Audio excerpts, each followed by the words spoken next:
Last month on national television, Jeff Bezos looked the interviewer in the eye and said, quote, "There's no truth to this buy, borrow, die thing. Hold on to that, because here's a number from the IRS's own confidential files. Between 2014 and 2018, the 25 richest Americans got $401 billion richer, $401 billion. And on that $401 billion, they paid $13.6 billion in federal income tax. That's a true tax rate of 3.4%. Warren Buffett's 0.1%. Elon Musk paid zero federal income tax in 2018. Bezos himself paid zero in 2007 and zero again in 2011. Now your reaction is probably, okay, rich people cheat. They've got armies of shady accountants hiding money in the Caymans, and I need you to drop that idea completely, because it's wrong. And it's actually the most important part of this entire story. They are not breaking the law. There are no secret offshore accounts doing the heavy lifting. They are following the tax code exactly as it's written. A code that, for someone who owns assets instead of earning a paycheck, has a front door wide enough to drive a yacht through. The strategy has a name. A professor coined it back in the 1990s.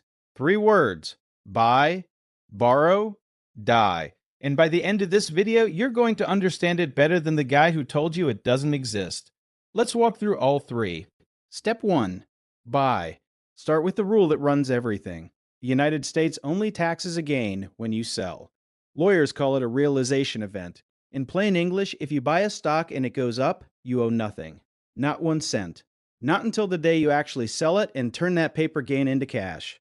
Until then, the gain is unrealized. And unrealized gains are invisible to the tax man. For you and me, that sounds harmless.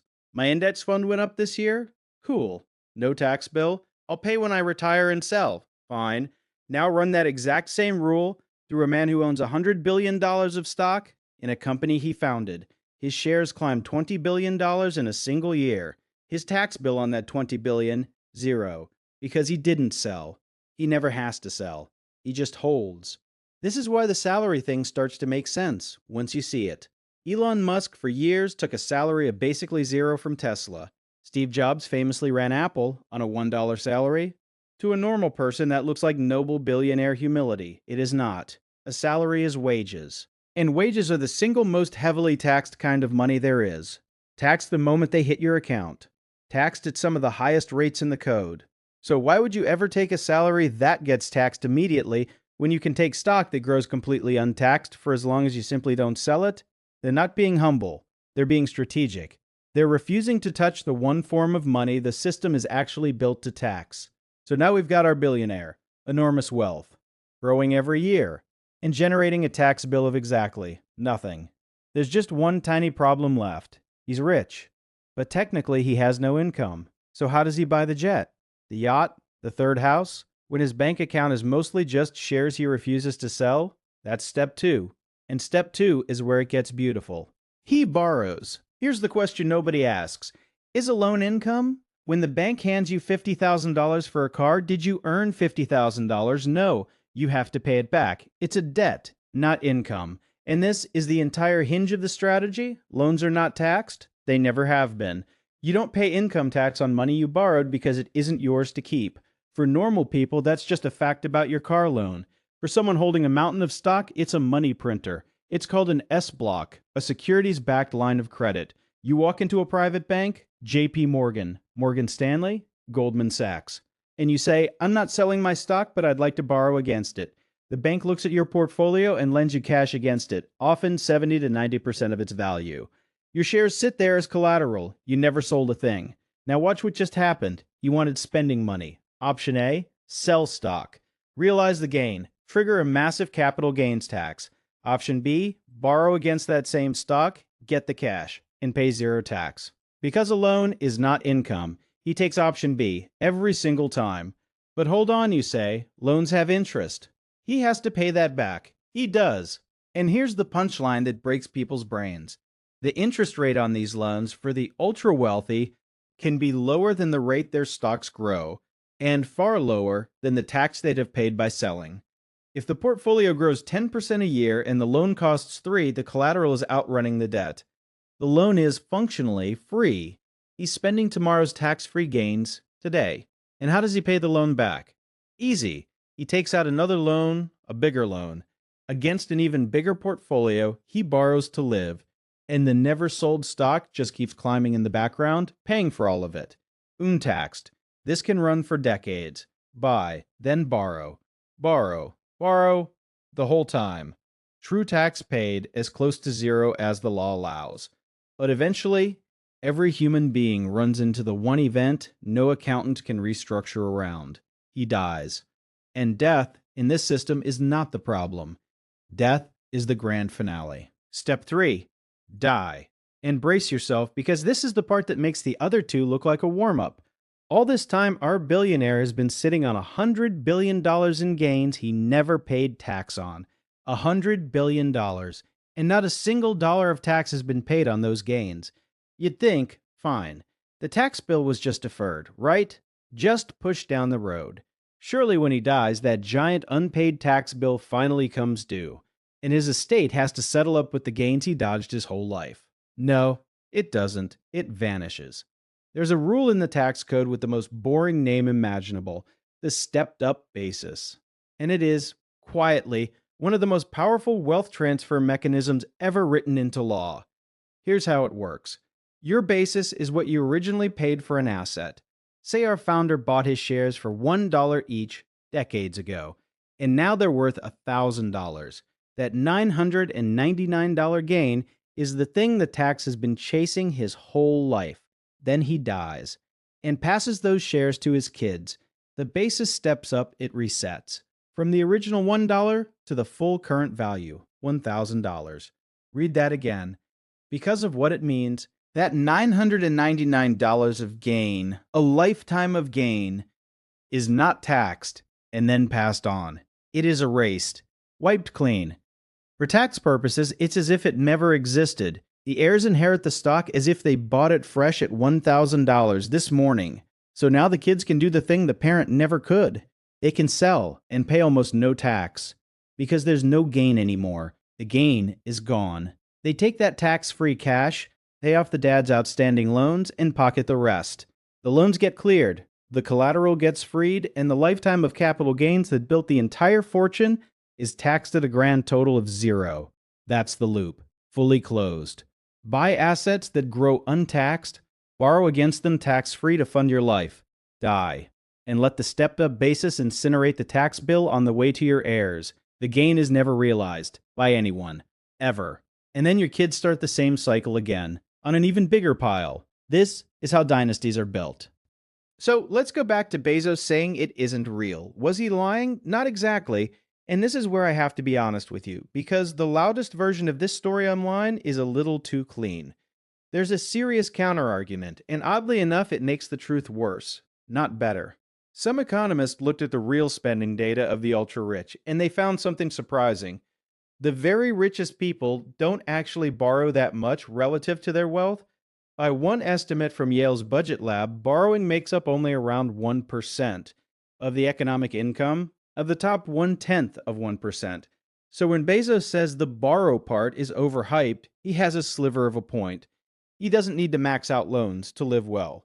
But here's the thing. Take away the borrow and the strategy doesn't get weaker. It gets purer. Because the real engine was never the borrowing. It was step 1 and step 3, buy and hold, never sell. Let the gains compound untaxed for a lifetime, and then hand everything to your heirs with the gain erased. Some economists call this stripped-down version buy, save, die. No clever loans required, so Bezos can stand on a stage and honestly say, I'm not running some buy, borrow, die scheme, while still paying a true tax rate of around 1%, because he simply never sells. The denial and the 3.4% are both true. At the same time, that's the trick. The strategy is so deeply baked into the normal rules that the people using it don't even have to think of it as a strategy. To them, it's just not selling.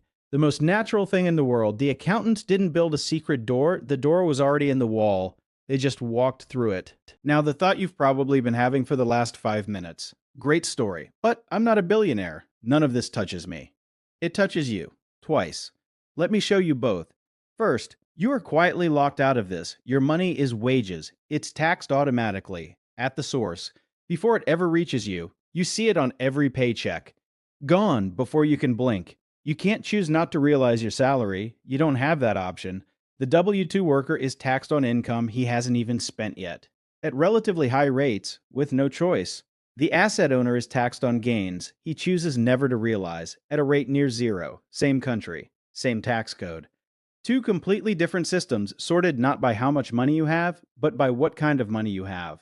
And before you say, I'll just do it too, you mostly can't. The stepped up basis only erases the gain if you can afford to never sell the asset. Your entire life, if you have to sell your index fund to retire, to pay a medical bill, to send a kid to college, you realize the gain. You pay the tax. The loop breaks. You have to be rich enough to die without ever touching the principal. That is the price of admission, and it's most of the point. Second, and this is the part that actually costs you, a government needs a certain amount of money to run. Roads, the military, interest on the national debt, the basic machinery of the state. If the people with the most assets are paying a true tax rate of 3%, that missing money doesn't just disappear. It has to come from somewhere. And that somewhere is usually the people who can't defer, who can't borrow against a portfolio, whose income shows up fully taxed on a pay stub every 2 weeks.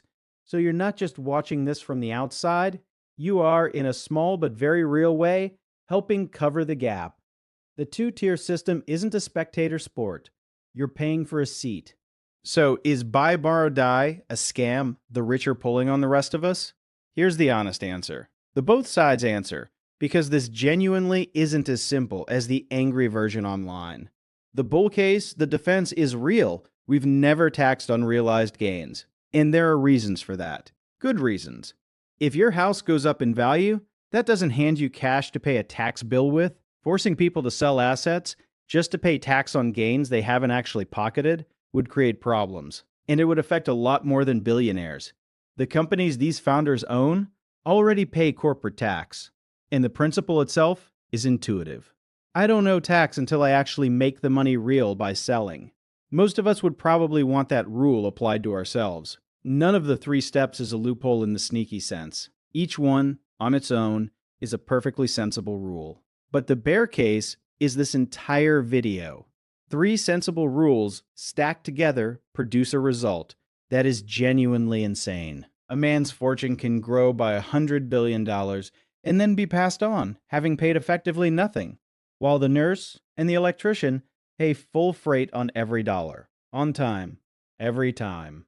With no choices, the stepped-up basis, especially the part that erases a lifetime of gains at death, is the piece that even many economists, including some who dislike wealth taxes, struggle to defend. So the takeaway isn't billionaires are criminals. They're not. The takeaway is sharper than that, and much harder to dismiss. The system is working exactly as designed. That's the problem. Nobody is hiding anything. The 0% is printed right there in the rules, in broad daylight, for anyone who owns enough to never have to sell. And that brings us back to Jeff Bezos. Bezos was telling the truth. That's the scary part.